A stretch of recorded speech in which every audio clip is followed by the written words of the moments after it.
Hello students, this is the question bank for the second chapter of FYBSc semester 1. तो अभी हम लोग questions के बारे में डिस्कस करेंगे और उसके आंसर्स कैसे लिखने हैं आपको एग्ज़ाम में वो भी डिस्कस करेंगे. एग्ज़ाम आंसर्स आपको यहाँ पे टेक्स्ट में दिया हुआ है, but I will try to explain as we go along.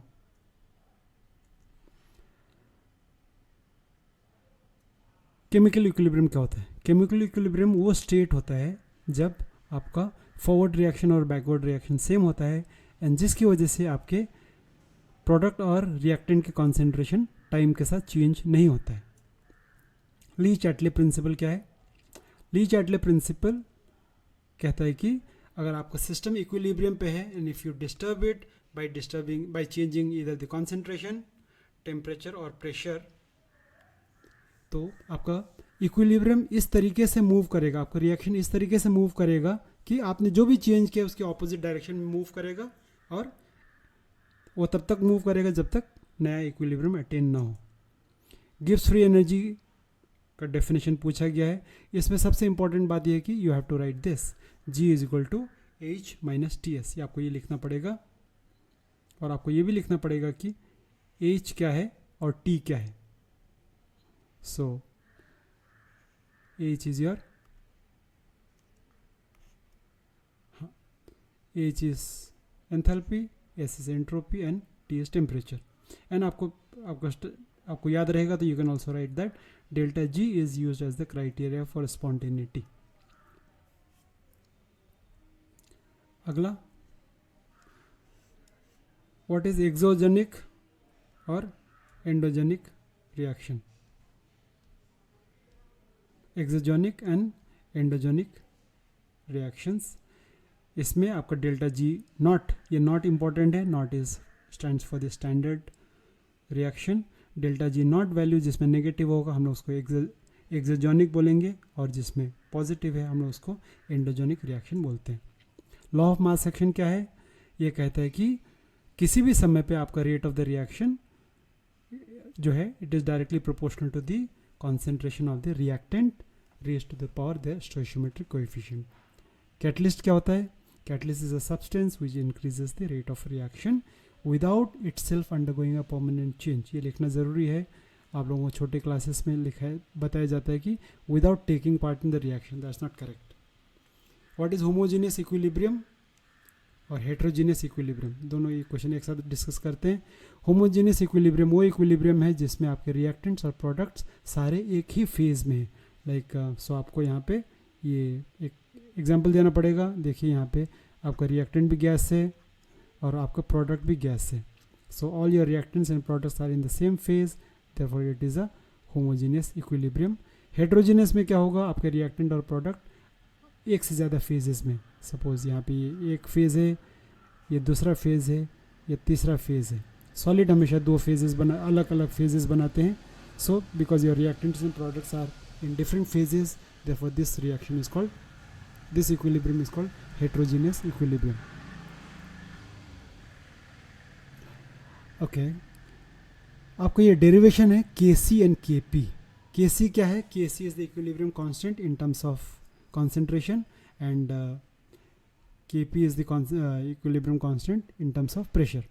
तो आपने एक रिएक्शन लिखा, यहाँ पे small a, small b, small c, small d are the stoichiometric coefficients of reactants AB and reactant product CD. Equilibrium constant Kc can be defined as concentration of product raised to the equilibrium their stoichiometric coefficient. So you can see here Kc is equal to concentration of C raised to C, concentration of D raised to D, concentration of A raised to A, concentration of B raised to B. उसके बाद हम लोग gas law equation use करेंगे. What is gas law equation? इसको equation number 1 बोला है. Gas law equation is PV is equal to nRT. उसको rearrange किया तो P becomes NV by RT and NV is nothing but C, so P is equal to CRT. तो यहाँ से C हो जाएगा, C is equal to P by RT. So concentration of C will be pressure of C divided by RT. So we can see here concentration of A is PA by RT, concentration of B is PB by RT and likewise. अभी हम लोग क्या करेंगे, इस concentration of A को यहाँ पे substitute करेंगे, ABCD को, एंड ऑब्वियसली ये आपके जो रेज टू द पावर है वैसे के वैसे रहेंगे. So K C is equal to P C by R T raise to C, P D by raise to R to D, ऐसे ऐसे हो जाएंगे. अब क्या हो जाएगा, अब मैं P C, P D, P A और पी बी को निकालूंगा. जब निकालूंगा तो ये स्टोइशियोमेट्रिक कोएफिशिएंट 7 रहेगा. आर डी पीछे छूट जाएगा, उनके पास भी ये स्टोइशियोमेट्रिक कोएफिशिएंट रहेगा. So it becomes like this. Now remember this term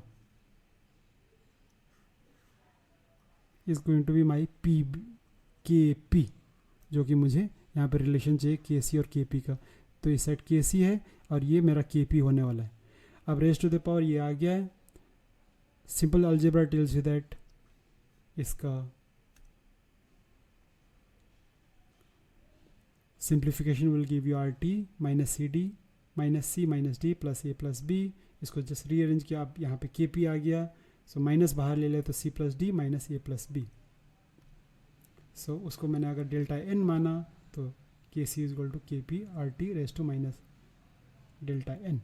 you can stop here और you can go up to here K P is equal to K C. देखिए आपको एग्जाम में अगर ये क्वेश्चन पूछा गया if you go up to here you will get full marks. This is the end of it. I just got this last step because आपकी किताब में यहाँ तक दिया है, but there is no need for this mechanism this step. आपको लेकिन यहाँ पे डेल्टा एन क्या है डिफाइन करना बहुत इंपॉर्टेंट है. Okay, so next go to the next question.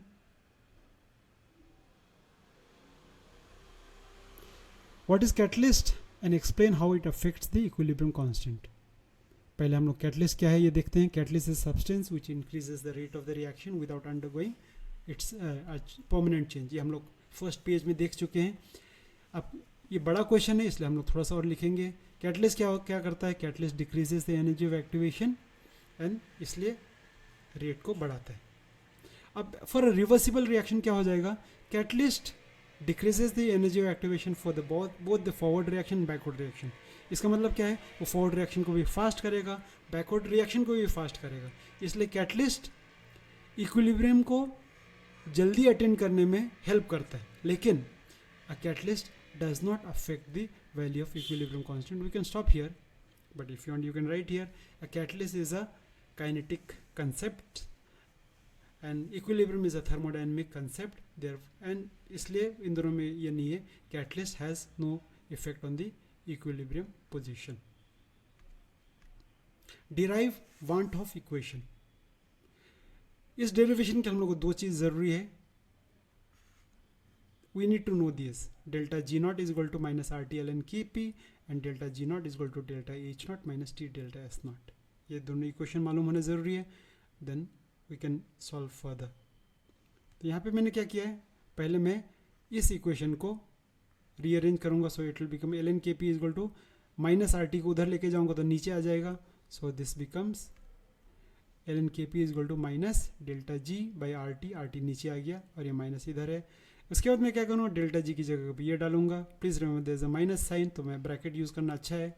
So delta G की जगह पे ये आ गया. जब ये माइनस को अंदर लेके जाऊँगा तो यहाँ साइन चेंज हो जाएगी, माइनस हो जाएगी, ये प्लस हो जाएगा like this.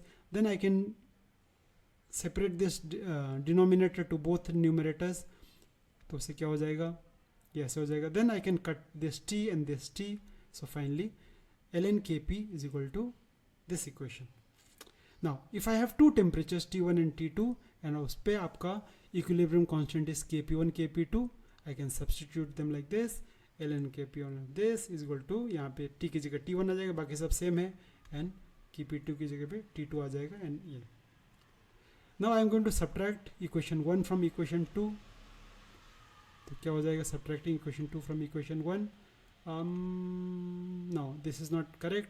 This is subtracting equation 1 from equation 2. ये उल्टा है.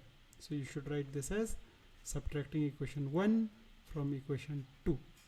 तो इक्वेशन 2 ये आ गया, ये आ गया. Remember there is a minus, so there is a bracket. When you open this bracket, this sign will again change. This is log of a minus log of b, so I can combine them as log of a divided by b. और यहाँ पे मैंने bracket खोला है, तो bracket खोला तो पहला पार्ट तो सेम रहेगा, दूसरे पार्ट का साइन चेंज हो जाएगा.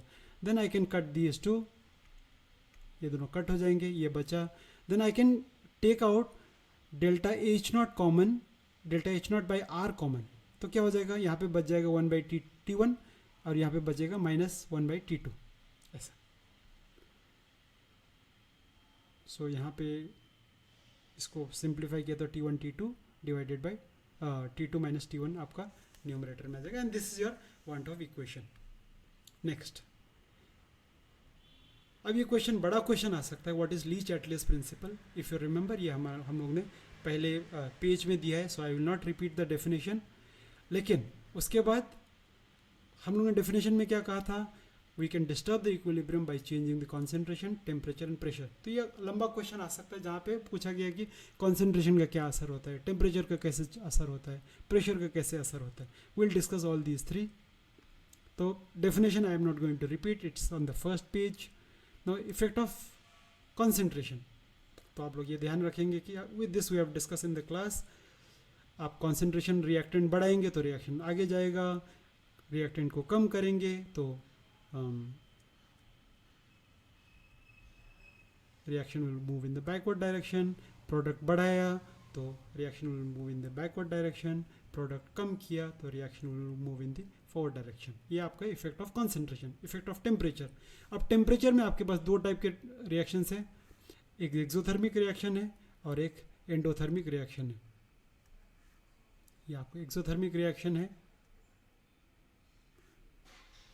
And this is my endothermic reaction है, वहाँ पे असर हो जाएगा, the effect will be different. For an exothermic reaction you can just write this is the answer, there's nothing much to explain here. And effect of pressure, please remember pressure सिर्फ अगर gaseous reaction है तभी असर करता है, and you can write this down, you can pause this video and frame your answer nicely. And I think that's the end of chapter 2. I hope I can make your chapter 3 soon.